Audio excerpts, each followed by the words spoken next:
Hello दोस्तों, नमस्ते, प्रणाम। हम किरण शर्मा। हम मंजू शर्मा अपना चैनल पर स्वागत करती। नमस्ते, प्रणाम। सब दीदी भाई जी के प्रणाम, सब भाई जी के प्रणाम, जते दीदी माय दाय चाची भैया सब गोटन के प्रणाम करी छी। और हम दोनों देवरानी जेठानी जा रहे छी बहुत प्यारा से बेटा विवाह गीत बनवा। हाँ सब जरूर सुनब, कमेंट करके जरूर बताए। बहुत प्यारा से गीत से और हाँ सब फुल सपोर्ट करते रहब। हाँ सब प्यारा आशीर्वाद देते। अत्य ठंडा मौसम से हमरा सबके की बताओ, लेकिन फिर भी हम सब मेहनत करना नहीं छोड़े छी। तहिना हाँ सब प्यारा आशीर्वाद देते रहबे। हम सब जहिना मेहनत करना है नीक लागे, अहाँ सब हमरा सबके बिसरबे नहीं, सपोर्ट करना नहीं छोड़िए। अहाँ सब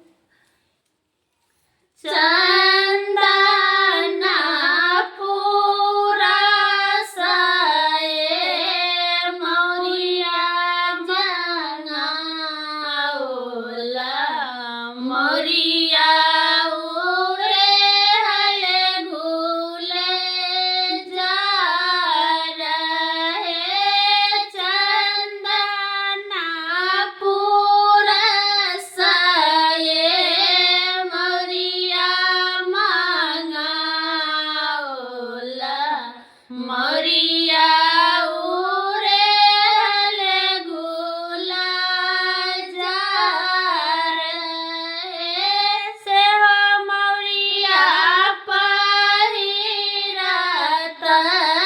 दुल्हा से राम जी दुल्हा पेनी चलल ससुर